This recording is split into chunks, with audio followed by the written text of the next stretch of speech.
This week on the season finale of A Comic Book Orange, we review Mark Millar's Kick-Ass and interview comic book legend Mark Waid.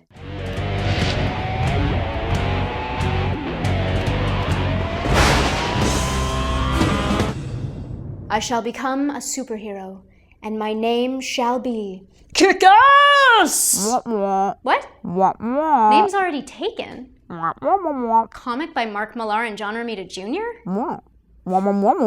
Movie? Oh. Is the name Social Media Douchebag taken? Ashton Kutcher? Kick-Ass follows the adventures and missteps of Dave, a teenage comic book lover who decides to become a real-life urban superhero a la Batman Begins, but with more realistic and extremely violent consequences. Millar, as usual, writes a solid plot, with shocking twists on the standard first-time hero cliches. He also adds little details in the way the teenagers interact to make it feel real. If only he made the characters actually likable. Dave is supposed to be your average comic book reader, but comes across as a complete douchebag. Yes, we know that the Ultimates were all douchebags, but this is supposed to be a kid we can all relate to? John Romita Jr.'s pencil work is gorgeous, no surprises there. His distinctive style shines through, and his character work from expression to action to design is excellent. However, Romita's art is a bit let down by the inks and coloring. The final issue was supposed to come out today after already numerous delays, but with a constantly late shipping schedule, we're still 2 issues away from the end. This wouldn't be so bad, except the story itself moves rather slowly. Maybe they're trying to sync up with the premiere of the book's movie adaptation. Whatever the excuse, it and a lot of other details keep Kick-Ass from being, well, kick-ass. We give it 3.5 oranges out of 5. Mark Millar would give it 6. This week we interview Mark Waid, editor-in-chief at Boom Studios and writer of so many classic works that we just can't list them all. Irredeemable takes a deep look into the nature of good and evil. Why do you think you couldn't explore that storyline in Marvel and DC? Because those characters are inherently good. And you can't write a superhero, even if he's gone bad, without some inherent sense of hope or nugget of hope. I mean, the book is called Irredeemable for a reason. Apropos of just the last 24 hours, Michael Jackson just passed away yesterday. Talk about a guy who never had a chance. There's a similarity there in the sense that this is what life is like in the public eye, and it will turn you. People have a tendency to just want to tear you down no matter how high up in the, in the pantheon you get. And in the Plutonian's case, in Irredeemable, some people have the mindset where they can slough that off and still go off and do good things, but other people, it gets to them.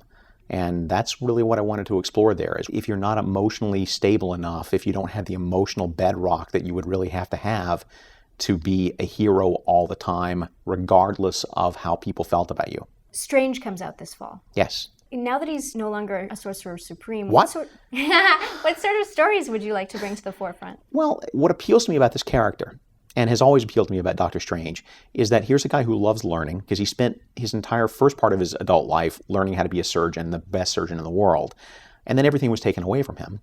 Then he had to build again, from scratch, a whole new identity as the Sorcerer Supreme of the Marvel Universe. So now for the second time, something's been taken away from him, and he has to start from scratch a third time.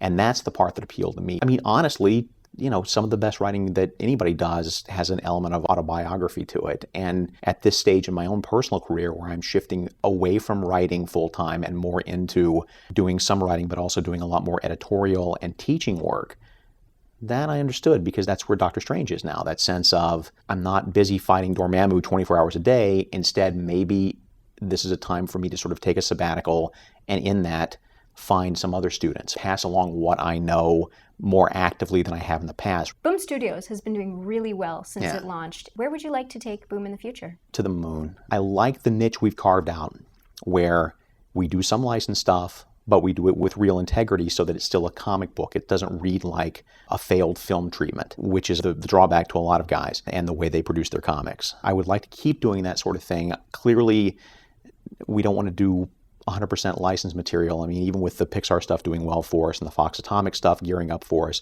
the original stuff we do, if it's Unthinkable, if it's this book we got called Poe, which is coming out, which is Edgar Allan Poe, action adventure hero, it's great.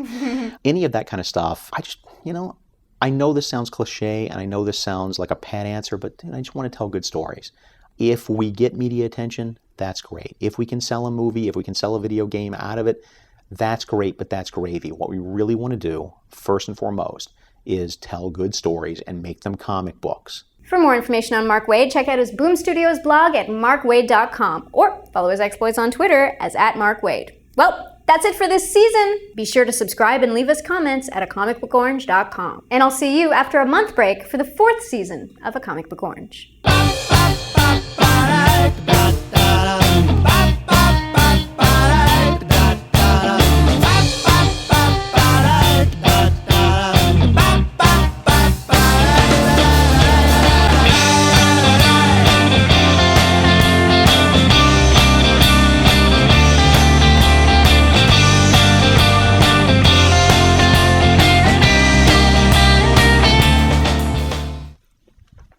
Oh, sorry. that's right.